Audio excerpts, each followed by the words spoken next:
సత్య గారిని ఎలాగైనా మినిస్టర్తో కలిసి ట్రావెల్ చేయకుండా ఆపాలి. సత్య గారి కోసం, సత్య గారు ఆ మినిస్టర్ నుంచి దూరం అవ్వడం కోసం నేను ఏమైనా చేయాలి. ఏం చేయగలను? ఏం చెప్పినా వినడం లేదు. మంజు, ఏం ఆలోచిస్తున్నావు? మంచి బాటలో నడవడానికి సిద్ధంగా ఉన్నా కొన్నిసార్లు మనిషి ఎందుకో పక్కకు వెళ్తున్నాడు అనిపిస్తుంది. ఈ ఆలోచన నాకెందుకు వస్తుందో నాకే తెలియడం లేదు సత్య గారు. ప్రశాంతత కరువైనప్పుడు కారణాలు తెలియవు మంజు. కరువవుతున్న ప్రశాంతతను తీసుకొచ్చుకోవడం కూడా మన చేతుల్లోనే ఉంటుంది సత్య గారు. నువ్వు జాబ్ మానేస్తానని అన్నావు కదా, మానే. ప్రశాంతత అదే వస్తుంది. దాందే ఉందండి.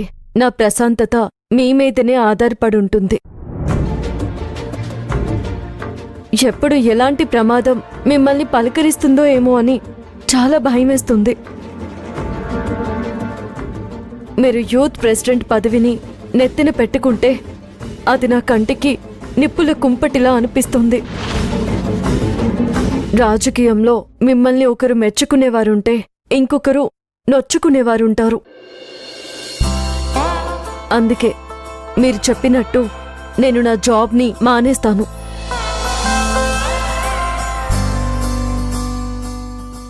మంజు, నువ్వు పోలీస్గా ఉంటే మన మధ్యన దూరం పెరుగుతుంది. ఈ విషయంలో మనం గతంలో కూడా మాట్లాడుకున్నాం. ఇప్పుడు నువ్వు జాబ్ మానేస్తానన్నావు. I'm very happy. నేను జాబ్ మానేస్తే మీరు హ్యాపీగా ఉన్నాను అంటున్నారు. మరి నన్ను కూడా సంతోషంగా ఉంచండి. నువ్వు సంతోషంగా ఉండడానికి నీకు ఎలాంటి బహుమానం ఇవ్వమంటావు? నువ్వు సంతోషంగా ఉంటానంటే నేను ఏమి చెయ్యాలన్నా చేస్తాను. మంజు, చెప్పు, నీకోసం ఏం చేయాలి? ఏం చేస్తే హ్యాపీగా ఉంటావు? మీరు యూత్ ప్రెసిడెంట్ పదవికి రాజీనామా చేయండి.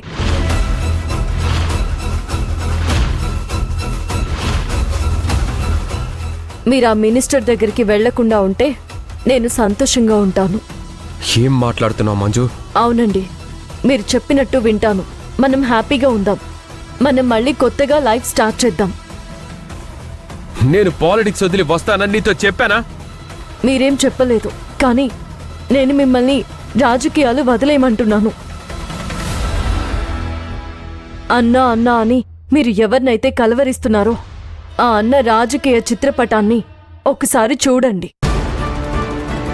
ఆ మినిస్టర్ ఎదగడానికి ఎంతమంది నెత్తిన కాలు పెట్టి పాతాళానికి తొక్కాడో అర్థమవుతుంది. ఇంద్ర భవనాల్లాంటి అతని బిల్డింగ్లు నిలబడ్డాయి అంటే ఎంతమంది పేదల ఇళ్లు కుప్పకూలిపోయాయో తెలుస్తుంది మీకు. మినిస్టర్ పదవిని సంపాదించుకోవడానికి ఎంతమంది రాజకీయ ప్రత్యర్థుల్ని హతమార్చాడో అతనికి గతంలో ఫ్రెండ్స్గా ఉన్నవాళ్లని అడిగి తెలుసుకోండి. నాకు తెలిసినా ఇవన్నీ మీకెందుకు అర్థం కావడం లేదో నాకు అర్థం కావడం లేదు. ఆయన మిమ్మల్ని ఒక పావులా వాడుకుంటున్నాడు. అది నాకు ఇష్టం లేదు. నా మాట విని అతని దగ్గరికి వెళ్ళడం మానేయండి. మంజు, ఇక చాలా ఆపు. రాజకీయాలంటే నీకే తెలిసినట్టు నాకు ఏబిసిడీలు కూడా తెలియనట్టు మాట్లాడుతున్నావు.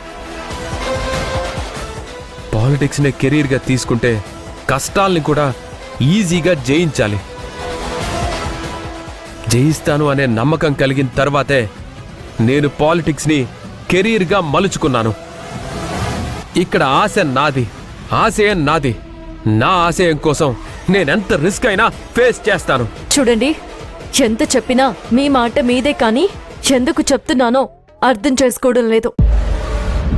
కేవలం మీకోసం నేను జాబ్ మానేస్తాను అంటుంటే మీరు పాలిటిక్స్ని వదలను అంటున్నారు. అందులో నుంచి వెనక్కి రాను అంటున్నారు. మీరు పాలిటిక్స్ వదలకపోతే నేను ఈ జాబ్ మానను. ఓకే, నీ అభిప్రాయం నువ్వు చెప్పావు. ఇక నా అభిప్రాయం నేను చెప్తాను, విను. ఇంకోసారి ఇలాంటి టాపిక్ మన మధ్య రావద్దు. నా దారి నాది, నీ దారి నీది.